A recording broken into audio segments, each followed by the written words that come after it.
Hello, welcome everybody to the Karla Dawn Live Show. I'm Karla Gordy Bristol, your host, and we have a special show here live from Detroit, Michigan, my birth city.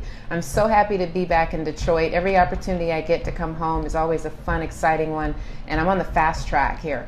I'm here at the Black Bottom Village, 3 houses on West Grand Boulevard that expand even further down with other great properties where you can stay during Airbnb. You can also rent them long term. There's a cyber cafe here. There's Motown theme going on here, and they really help a lot of the youth in the community. And that's what's really key. They really give back, educate the youth, and bring them in. It's a place where they can come in and learn how to work computers, learn all about the web, and more. And that's led by Jolio Smith. He's over here working really hard to make a big difference on West Grand Boulevard and in the Detroit community. He's also a mentee of my grandfather, Fuller Gordy. So that's our connection from many years ago, and he worked with my Aunt Gwen Gordy and Anna and helped them a lot with whatever they needed back in the day so they can continue to thrive in their lane. And he always was there with lending an ear of support. So I'm happy to be here at one of his projects in Detroit.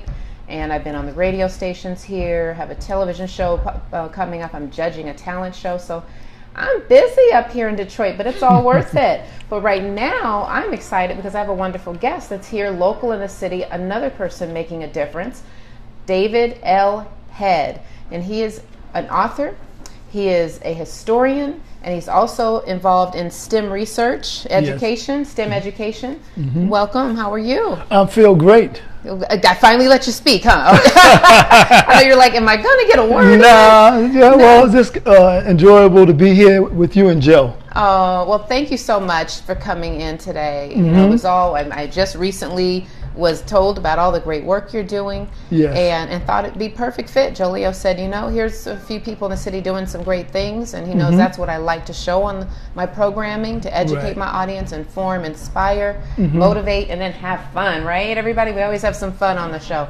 Right. And you fit all that. You really do. Wow. So I want to make sure during the program you let everybody know what you're doing. Don't be shy, because some people don't want to toot the horn of what they're doing, making a difference, and you are doing that. Thank you. And people need help with what they're doing too, and support. And I have an audience that loves to reach out and help and support. So we're going to make sure they find out where they can fit in. Okay? Yes, that sounds great. So tell me, were you born in Detroit, Michigan? No, I was born in Bellevue Hospital in New York City. New York City. Yes. From New York to Detroit. So how did you navigate that path, and what? Well, I navigated that path in 2011. I retired. February 8th, the day I always remember, I retired from the city of New York. I worked for 30 years, and I Doing what for 30 years? I worked as in traffic enforcement, and I also worked in the buses and transportation, and also within the union structure as well. Ah, okay. Well, that's that I could see how that carried on to what you're doing. All those little areas. Okay. So 30 years there, and then what brought you to Detroit? A pretty young lady. Oh, I love that. A pretty young lady that you met here? Or? I met her while I was working in New York City, and we started dating back and forth. And she's like, I'm spending time in Detroit here, so... Yeah, you gotta exactly. Go. If you want to see her, you got to go. That's right. And I spent a lot of time during that period, and I got somewhat fascinated about the city. And I was like, wow, I can do this. I can retire and live here. And I was telling everybody in New York about that, and they looked at me cockeyed. They said, Detroit is really not a place that people retire. Especially coming from New York City, you go to retire. Yeah, but I'm very non-traditional. Yeah. And so I felt it has a rich cultural history. I was able to connect some dots here with my historical project, and it just started mounting each time more and more momentum, and I was very embraced and accepted in the Detroit community, and have really gained a lot of traction in different historical entities here, in a leadership role at that too. Okay, so your focus was to get involved in the historian aspect of your career. Yes. And what did you start working on that was involved in, and what project did you start getting involved with, or organization? Well, I joined. I decided giving back is very important. Giving back for everybody. That's I always right. tell my audience, if you can at least give back to one organization and lock in a relationship there, Right. you make a difference. So I had basically educated myself in history, and I'm a seeker of knowledge, and I love stories, and I always loved the underdog, rags to riches. Right. No matter what ethnic group. I was always fascinated by that. But as a child, I didn't know too much about my history, and the images I was seeing about my people were very in a negative connotation, and I really wasn't learning anything in my little social studies class during that time period in public school. Right. And I felt somewhat invisible, and I began to feel inferior as a little child. And I said, well, maybe black people didn't have history because they wasn't teaching me anything about my history in school. That's pretty powerful. Yeah, so At a young age. How old about were you? I was in the second grade when I first was fascinated with words. At second grade. Second grade, how I fascinated with how an alphabet can make a sentence. How a sentence, an alphabet can make a word, how a word can make a sentence, right. and how a sentence can make a paragraph to tell a story. Just tell a story. And I was fascinated with that. At the second grade, and in the fourth grade, I have a large family, and people always spoke about my aunts and uncles that I didn't see. Right. And then when we have our family reunion, they would say, that's Uncle Booker T, that's Aunt Pearline. So I would put a name with a face, and I felt a sense of belonging within my family. But when I went to class in school, dealing with history, they wasn't sharing anything about. I was like, where am I in this subject You weren't matter? connecting with what they were teaching you. Right, there was not. That happened for a lot of minorities. Yeah. They weren't feeling that. I mean, I felt like The Invisible Boy. The Invisible Man is a book by Did Ralph you ever Ellison. reach up in class and say something? No, I was very shy, and a lot of things internally. And when they spoke about Africa, they showed the images of African being cannibals and always in slavery. Yes. And I'm like, I didn't want to be associated with that conversation. I wanted to run out the room, actually. Oh, wow. Yeah, and it really bothered me as a child. But Karla G. Woodson, is the one that started Black History Week. And he's the one that graduated from Harvard University, second one to graduate from Harvard University, a PhD. Oh, fantastic. Du Bois was the first. They both knew the importance of history, but Woodson knew the importance of history and speaking up about your history. So he started Black History Week. He said something very profound that rings true every day. A person receives two educations. One is given to you, the other you give to yourself. And I began to give myself an education as I got old, teenage years, and adult. And so education is also twofold.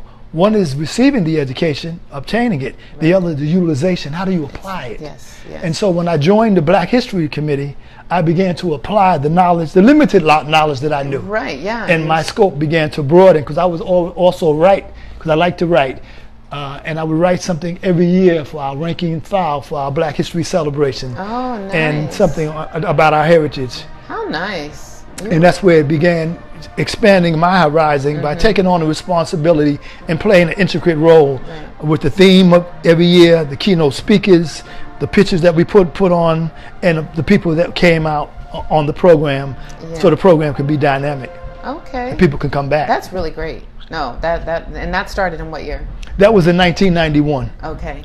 And I began, 1991, I found a purpose and direction in my life that still exists today. Now you're still affiliated with that? While I was there, I eventually became the chairperson of the Black Historic Sites Committee. Well, I saw that coming. I knew that when I had it up, yeah. And I began to, in 1996, I seen a documentary on RAIL, transportation in America. It was 90 minutes, and I love history, the History Channel. And it's transportation, which is the field you're in. That's right. And I was like, they didn't say anything about African Americans. And that made me... the railroads, even. I was like, wow, we did something in that area. So I said, let me do something for the rank and file that year coming up called the African Presence in Transportation. Ah, the African Presence. And I took us because back. You didn't see the presence. That's there. right. What presence did we have? So I took it all the way back to the motherland, and how we began with the first to begin transportation with caravans, with selling our wares and commerce, traveling, And so I brought it back to the shores of North America, and how, the Phoenicians did play a part in the nautical sailing. They were one of the greatest sailors in the world, the Phoenicians. And you don't hear about black sailors. No, you don't. Yeah, and that's a whole nother. Christopher Columbus, when he came to shores of North America, the flagship was navigated by a person of color. He was a Moor. Never heard that one before. Pedros Ninos. He was the person that navigated the flagship. Then I spoke about the Pony Express drivers, the stagecoach drivers, and then I came down to the inventors, and that's where I came across Elijah McCoy with lubricating device, automatic lubricating device. Andrew Beard, he was a mechanic in Alabama. He did something with the cars bumping together so they can lock up, and it wouldn't be that was a very dangerous job to lock up the steam engine cars, putting them together in no man's land. And if you're supposed to drop a pin, and if you caught and you didn't drop the pin, you can get basically you can get damaged for the rest of your life. Yeah, I would think so, yeah. Yeah, and so he did something. Then I came across Granville T. Woods, prolific inventor, electrical genius, and he's the one that modernized the New York City subway system. Fantastic. So you connected the dots of African Americans or blacks. Do you say black or African American? African Americans, I don't have a problem with neither. African Americans, black is good as well. I don't have whatever you want to choose. You feel? It's very interchangeable. Negroes, that's out the question. That's colors out the questions. So people of color. That's a nice thing too. Yeah. Because that broadens it. That's broadening the horizons of our people, and a lot of times our stories are not told. And so my mission was to get Granville T. Woods acknowledged and recognized for his contribution, significant contribution to the New York City subway, based upon the research that I found. What was the contribution he made? He improved the third rail system. The third rail system is a conduit system that has 650 volts that enables the train to go in a rapid pace, utilizing electricity. Okay? He didn't invent the third rail. His advanced technology made the subway possible. Using electricity. Electricity, yes. Now here we are today talking about electric cars. Yes. So he did this back years ago, in 1900 for transportation. Yes, he invented electric railway system, not just one, but he had 15, and he sold 5 of them to General Electric. And General Electric gets credit for modernizing the subway system. But through my research, in 2004, I began researching on his life, and my mission was to get him acknowledged from 1998. In 2004, they opened up the Subway Centennial with the Granville T. Woods Subway Centennial exhibit for its operation, and they made 4 million Metro cards to honor Granville T. Woods. That was based upon my research. Oh, how nice. That came as a result of what you did. Yes, exactly. How'd that feel for you to see that happen?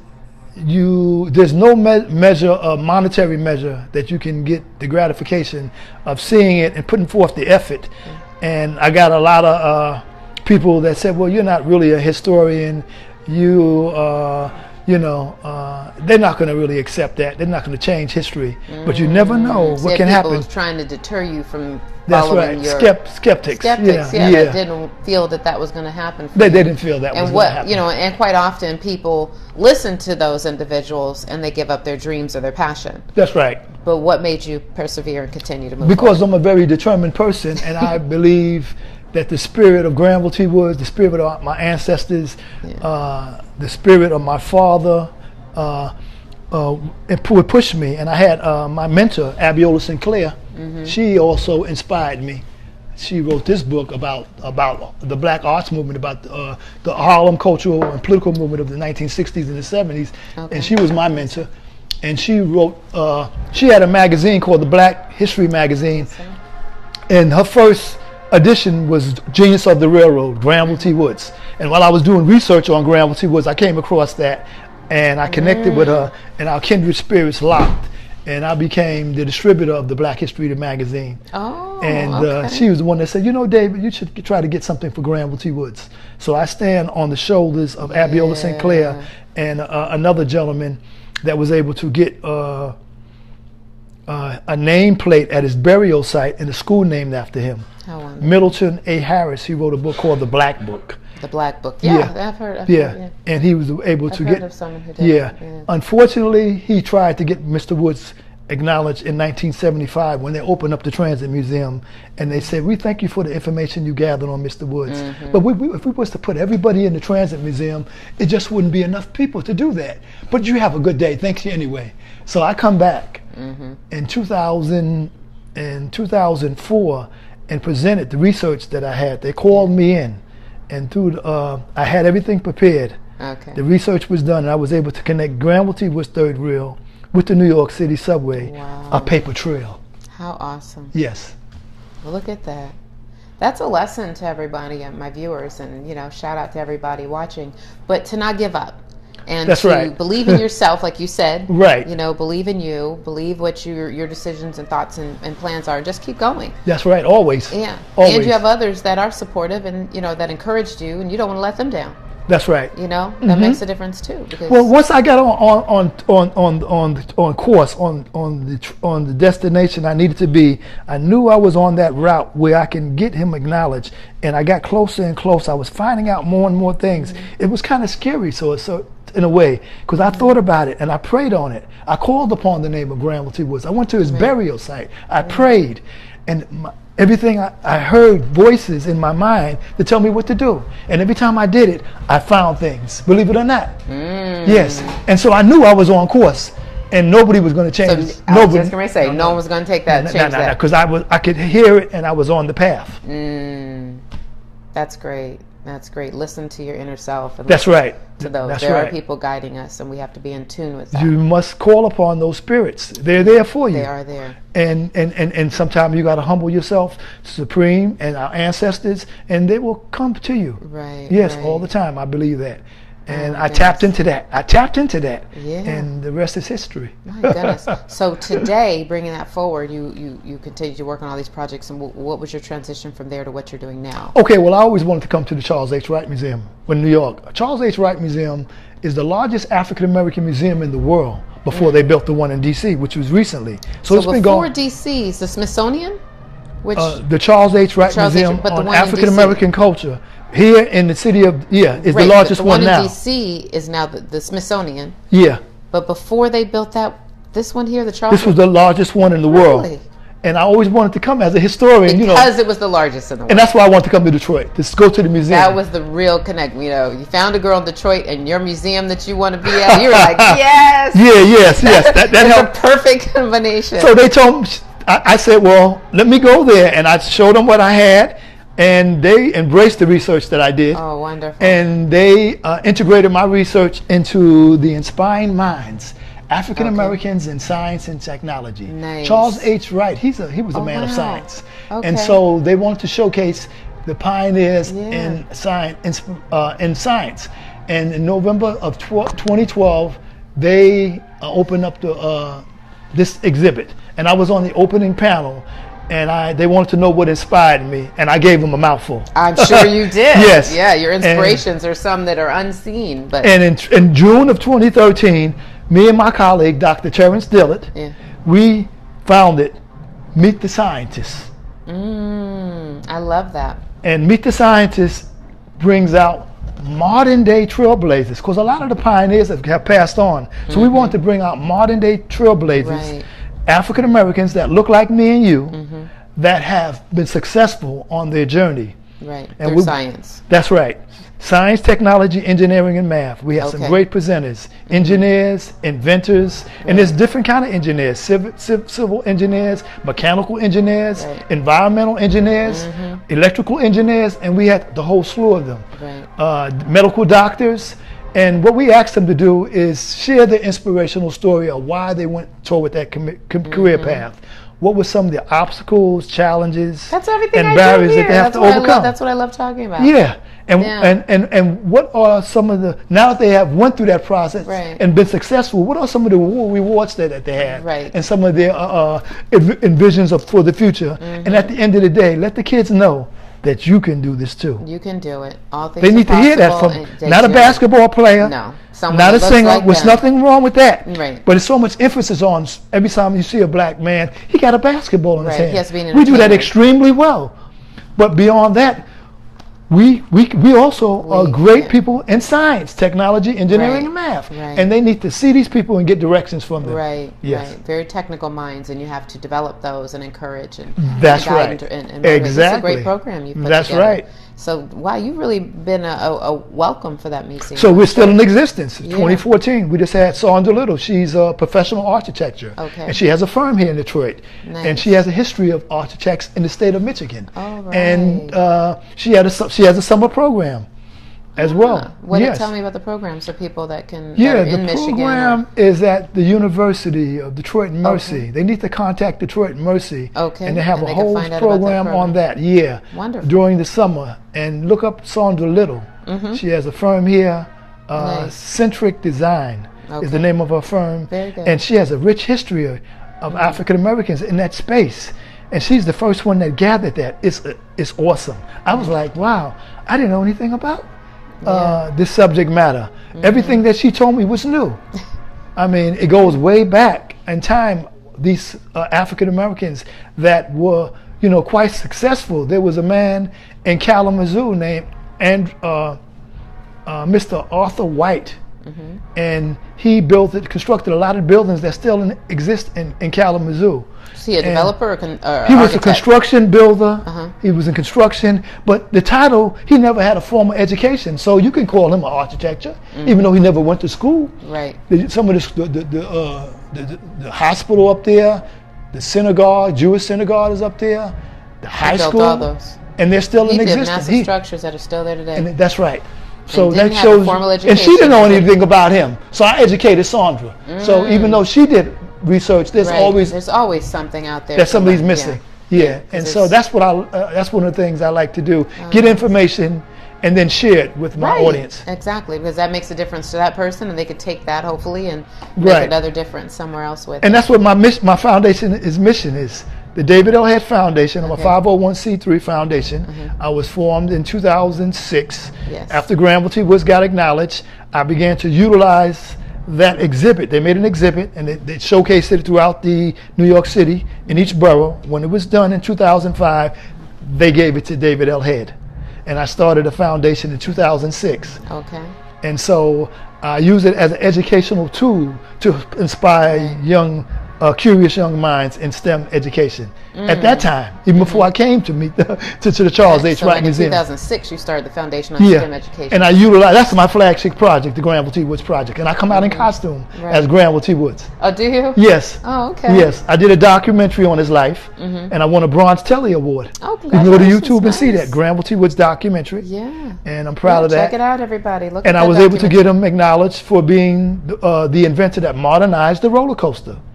He's the one that Who electrified doesn't the roller love coaster. a roller coaster? Oh my gosh. Yes. And So he developed. no, he's the one that designed a figure-8 roller coaster. Oh, and if you my do the gosh. research My on the daughter figure-8 will roller thank coaster, him. Yes. the first standard electrical roller coaster was known as the figure-8. We don't use that terminology, but it was used when they first started it. And he's the one that looped it in and looped it around, and it looks like an 8. That's why Yes, they call it the figure-8 exactly. roller coaster. Right. And the first roller coaster was basically a gravity-based, very simplistic roller coaster. But he Kinda up and down. And that's and right. outside. In 1899, he invented the amusement apparatus, the figure-8. And I also got him, and it was displayed at Steeplechase Park in Coney Island. And I went back to the Coney Island Hall of Fame and got him inducted in the Hall of Fame in 2009. So you made them aware. 100 years later, I got him inducted. Oh, my 100 years later, I goodness. got Granville T. Woods acknowledged for the subway. And they weren't doing this at the time. You had to let them know. And that's right. And in 2008, I was able to get a street name in Coney Island named after him. fantastic. When you come out the last stop on the Stillwell Terminal, it's like the last stop for the D train, the F train, the R train. Adjacent to the terminal, it's called Granville T. Woods Way. And because you made contact with the city and told them about the history? I made contact with the Brooklyn mayor, the borough president of Brooklyn, and he said, I can't get it straight. You have to work with the community board. So what did I do? I worked with the community board. Yeah, it's a process. And the people said, did you get that in writing? I said, no, I didn't get that in writing. They said they was going to do it, and they did it. And they did it. And just like people said, well, did they give you any money to get this Metro card for Granville T. Woods? I said, I didn't do it for money. It needed to be done. Right. And if you don't know that, you don't really know David L. Head. Right. You just want to see that history correct. Yeah. You want it to reflect the image of everyone. Right. And not leave people out. Right. And share that inspirational story. And that's what my foundation is rooted in.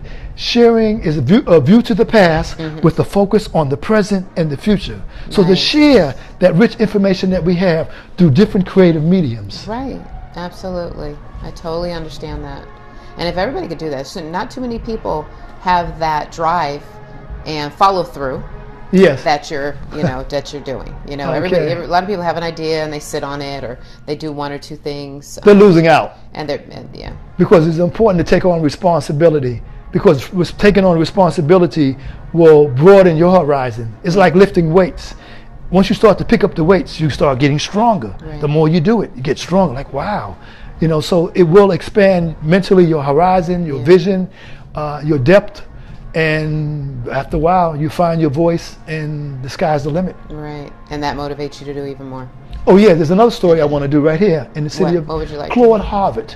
Claude Harvard, like Harvard University. Yes. Claude Harvard was born in 1911 in Dublin, Georgia. He came to the city of Detroit in 1922, and he was a mathematical genius, a wizard. And he enrolled at Henry Ford.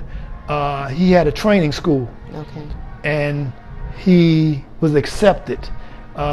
He lied about that he didn't have no parents, and I just met his granddaughter, and she told me that.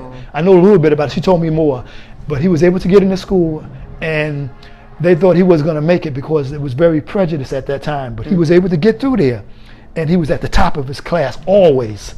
Wow. And when he left, he never received. He was very fascinated with radio, the radios, and he was the first person in Michigan to receive some license to deal with radio, like what they call CB radio. CB radios. Yeah, and he was instrumental in getting radios in the police cars. I was told also. I'm looking into that already. So I want to do a commemoration for Mr. Claude Harvard. He also was an inventor, and through his inventions, he elevated the Henry Ford plant. Really? Through his, well, through his genius. Big in Detroit for sure. Right. He did something with the cycling of the pistons. He made a machine that was revolutionary. For the automobile. Yeah, for the automobile, right. And he was the liaison between Henry Ford and George Washington Carver. Okay. He was the liaison for that. Big stuff. Do you hear this? He lived in Highland Park, and I'm trying to get a Black historic marker for his house. Do a commemorative program at the Charles H. Wright in the Detroit Historical Museum, and also have the Ford Motor Company speak about him. And he was part of the founding of Focus Hope in dealing with the training program through his mechanical genius and designs. He played a major role in the opening of the Bell for Focus Hope with Father Cunningham. So amazing. He needs to be acknowledged and recognized for his contributions in STEM. Definitely. How important is STEM? People that hear STEM, they don't know all the details. I have a cousin in Denver, so shout out to Toy Massey, she started a foundation, I think it's the Jekyll Foundation, that works with kids and education and focuses on all that. So what is it people need to really know the basis of STEM? STEM is all around us. It always has been. But STEM is opportunities and careers in STEM. They talk about professional basketball. You can only be, if you do excel 10, 12 years and then you're out the door, you could be an engineer up until you're 70 years old. So it's a very rewarding career. It opens up a better quality of life for your children. It provides for your family. And you're part of cutting edge technology across the board.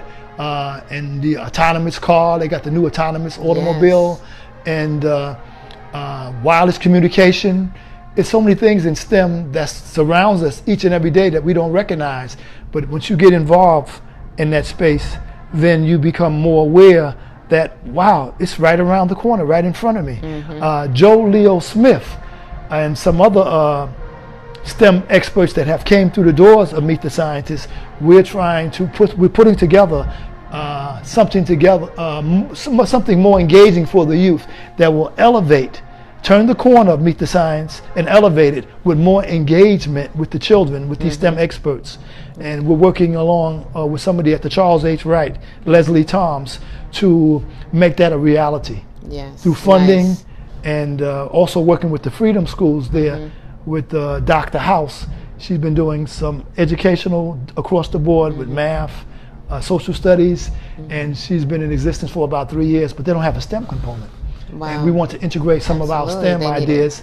They have something dealing with environmental, with farming, which is good, but beyond that, we wanted to do it more multi-layered.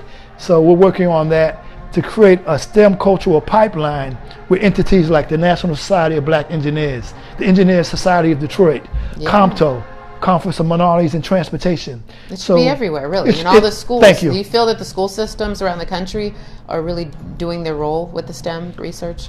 It should start at a more earlier age. It should, from the opening bell, it should be an entity within the school curriculum. Okay, how early? How early do you think? I think from the opening bell. What? From the very There's pre-K? Pre-K, elementary school. Really? Okay. Yes, I think. You could always show pictures, images, stories. You never know what's into a child's mind at a very early age. Right. These kids are like sponges, their minds. Absolutely, I tell people that all the time. And so by From the getting time they come out, they're sponges. And that's right. Some people believe that you can read it while you can read it. That's me. I tell people that. While they're in the womb, that's right. You can teach your child. That's right. Play videos. Because their brain and cells are already developed. There's a lot of that, and I believe all of that. There's so much intelligence in the atmosphere that we really haven't tapped into everything that we have. And I think what's something someone could do with STEM while they're pregnant? I think it's good to read, go to programs, and have people talk to you who are professionals like Joe, and you ask questions about cybersecurity, wireless communication, anything that in that field of STEM. Just have that conversation with those people in that space. With that person who's pregnant around that space. Listen to videos. Read a book. And be repetitive with it. Yes, I think so. And then as soon as they come out, start getting involved. Keep going with it. Yeah. Continue. Yeah, I think so. Expose them to those things. Yeah. I believe in it. I totally do. I do too. And I think that we wait too long to educate youth. Right. And our children. Show them the mysteries of ancient Egypt. They still don't know how they build the pyramids today. So show them that, and maybe that formulates some things in their minds and how that was created. How did they do it? Since you're throwing it out there, we're just well, they tapped into a source that we're not privy to today. Yeah, it's a source that deals with our Creator. And we have gotten away from our Creator. He is the ultimate, and it's really within us. The source is within us. The secrets are with us. But we got to believe in ourselves, and we got to pursue that. We think about it. If you think about it, focus on it, anything is possible. Yeah. Well, we are made of. We are energies. Our body is full of energy. Right. And if we channel that energy, great things can happen. Yes. Yeah. Yes. There's so much mysteries. The mystery system that far above technology today. Far above. Yes. Wow. That's so great. And in Detroit, there's so many great things happening. I really want to do I can do a whole nother video just about the growth and development. I've been traveling around the city. Jolio Smith has taken me on some tours around with the real estate development, the change. Do you think all of that is moving in the right direction for Detroit? There's still, I think, it's moving in transforming the city, but more helps need to be done throughout the communities. There's a lot of poverty in the community. It needs rebuilding and job opportunities within throughout the communities, east side, the west side. There's a lot of desolate communities that need help, that things need to be put in place with the people in the community so they can profit by it. Got it. And they can be part of that, the building component what needs to be done, they can be part of that conversation, not left out the room. Right. You know, by putting them in the room, it will enhance it, not taking away anything from it. Exactly. Because there's certain things that they may know about Detroit that you don't know because you're just a builder coming into the city of Detroit. So it's good to tap into those people who are business owners that's been there for years, historians that's been there for years, community residents, and you never know what can come out of that conversation. True. And as we were talking a little bit before the show, was saying that locals have a different perspective on the growth that's happening than those coming from other big cities like Los Angeles, New York, as you did, even Chicago, which is nearby, Florida. When they say, and now Atlanta, that's under tremendous growth, and I talked about that a couple of weeks ago on this program, that they're really revitalizing and developing. But here the structure is so different. It's an old structure of the city, but yet they're redoing these structures, gutting them out, but keeping the brick, walls, the four-sided but they brick, still so need more input from the community. But they need, I think they really need to. I think it's a combination of the people from other states that are looking in, and then also those locals that really know the history and the structure. You don't want to lose the history. Right, sure, to get a greater output, you need right. a more input from the community. Yeah, and it'll be a blessing for everybody. Right, and they won't feel like they're being left out. Exactly, I agree with that, So while you're on your history path and making a difference, I have one for you. Yes. My grandfather, Fuller Barry Gordy, is the first black man to be inducted into the Professional Bowling Association in Michigan. Oh, bowler. Hey, he's a professional bowler, Bowling, that's it's a science to bowling. Yeah, and they wouldn't let blacks into the PBA. Wow. They would not. Is there a book on that?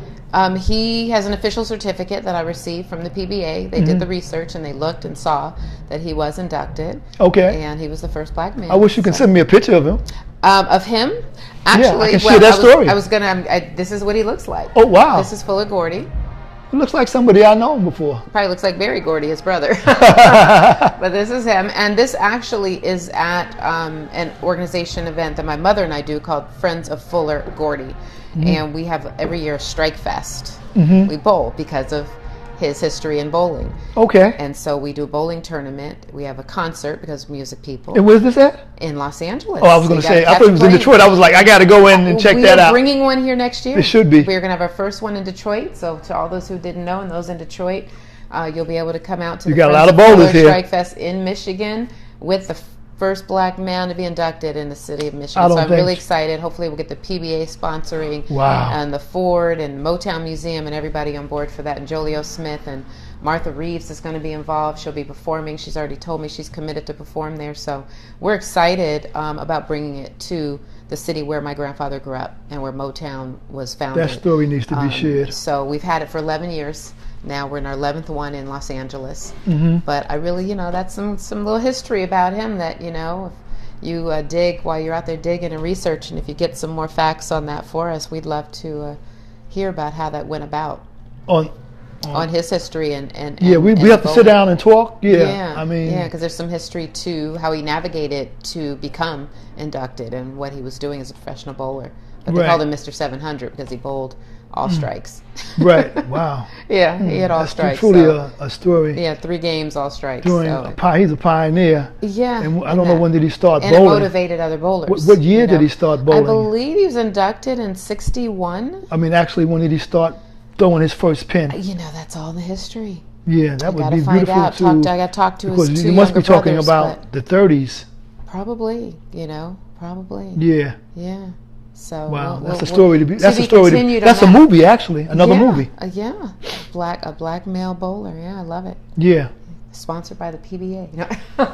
I'm just making it all happen. Why not? Why not? Why not? He needs to be acknowledged. Yeah, absolutely. Yeah. No, but history is so important. History class was not my favorite class, I must say. Growing up, math was my favorite. History to a point, but it just was like, oh my God, these teachers, they're putting all this stuff. There's so much to remember. A lot of people feel that way. There's just so much to absorb and, so many details and things to remember. And I just was like, just give me the figures. It was something about the figures. I love the math. Yeah. But as I got older, the history of my family, the history of how things came to be became very important to me. Right. So, kudos to you for doing that. The fact you started at such a young age with that curiosity, and that you continued your whole life making a difference and bringing forth celebrations of people that made a difference in our lives Right. today that we just would have ignored and passed on. It's really great that you're doing that. Well, that's what makes the story so compelling. Stories that you haven't heard before, Right. and people are like, I've never heard of that. Tell me more. Yes. Because a lot of times people tell you the same stories over and over again. Right. Like the Lone You hear Ranger. a limited Yeah. story. And so when you hear about somebody who's a great lawman like Bass Reeves, like Bass Reeves, who is he? He was known as the real Lone Ranger because he was out in Oklahoma. I've heard that. And yeah. he killed 14 outlaws. Killed 14 Killed. because he brought these outlaws in, and they said they wasn't going in, so he had to kill them, or they was going to kill him. And so he was out in Oklahoma. They have a beautiful statue up in his honor. Yes. So that's when a the beautiful movie story. came out there. Yeah, I've heard about that. Yeah. Because So they later that's did a movie about the Lone Ranger. I just recently found about Bass Reeves. Yeah. Yeah, so there's so many the real stories. Lone Ranger. That's like Yeah. Betty Boop.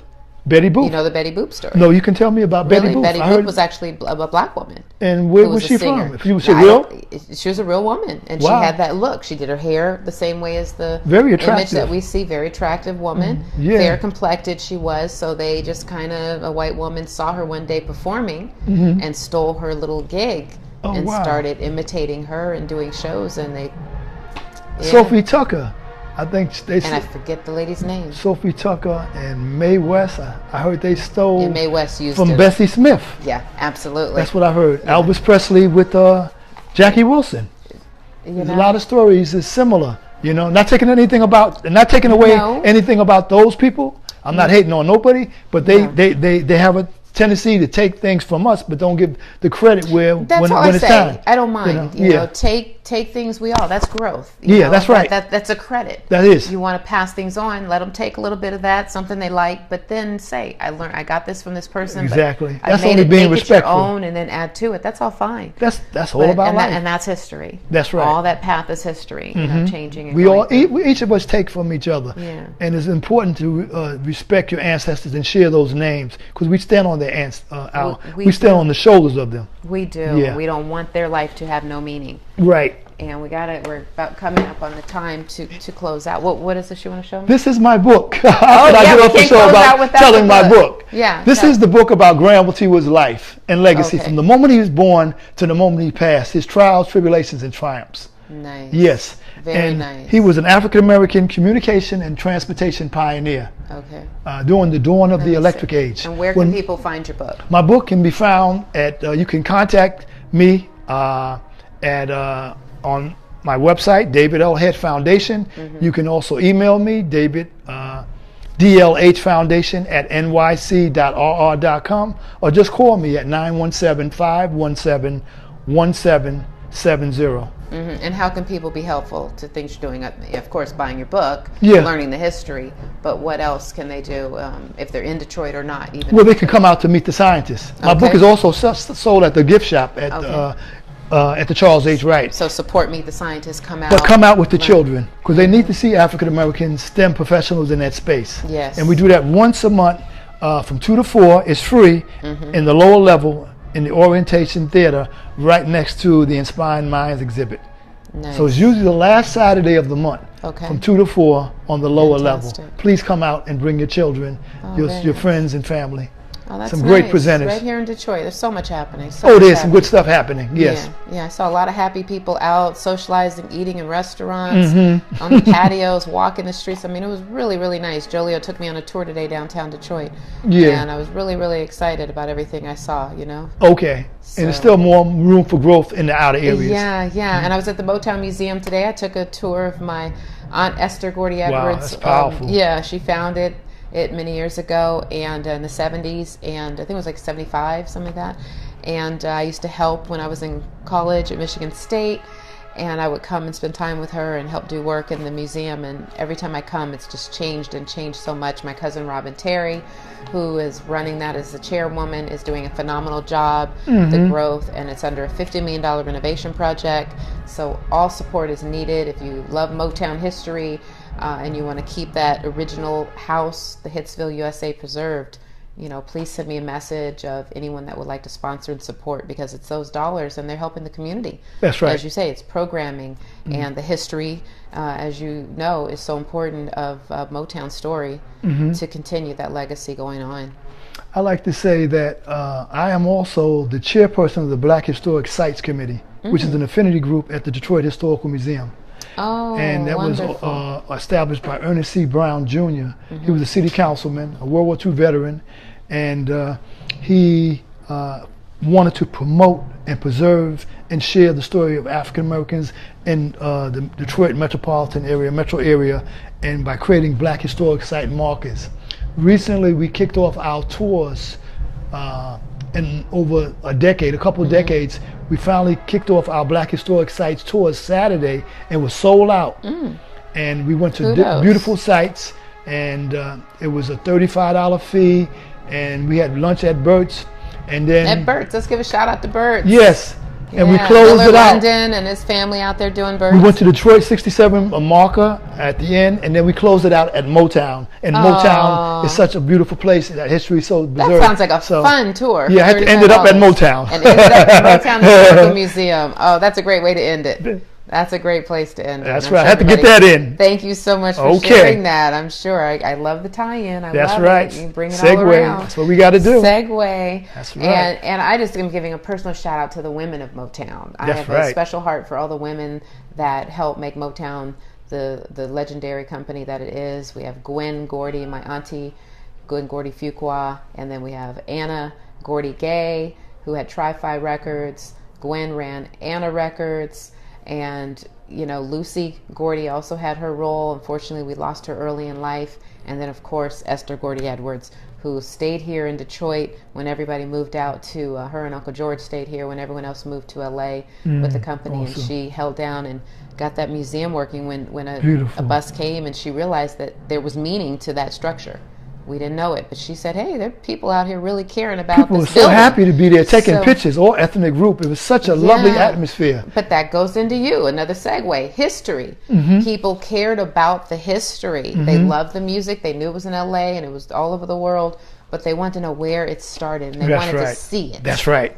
There's nothing like where something happened and was created and developed, right? Beautiful. So keep that's legacy why that alive. museum is so key, and now they're turning it into so much more. Just stay tuned. It is remarkable what's coming to this district on West Grand.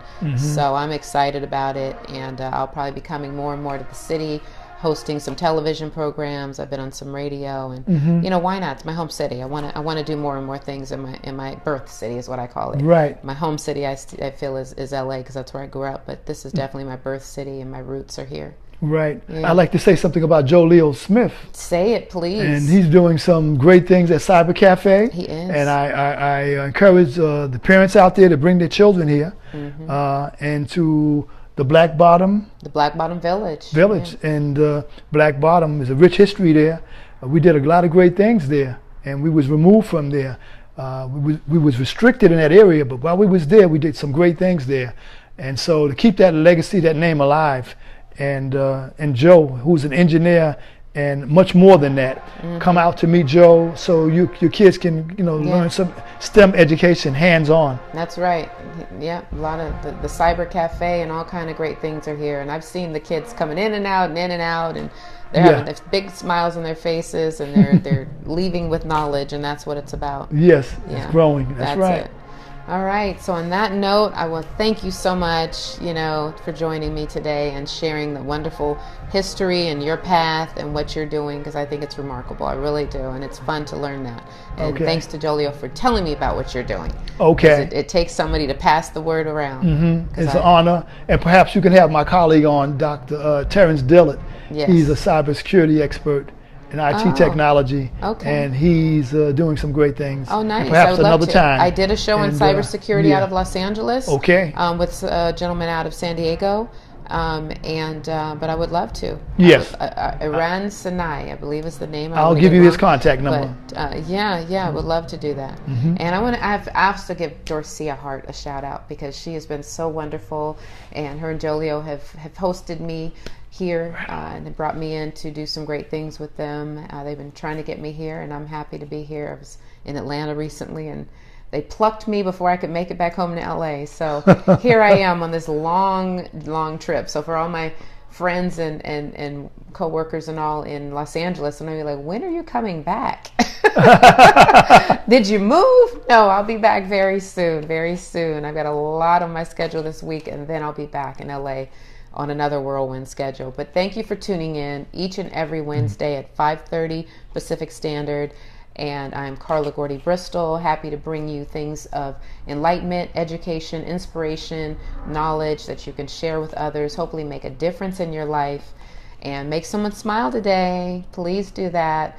It's so important. It makes such a difference in everyone's life. Thank you, and I'll see you next week. Right on. I forgot to mention my third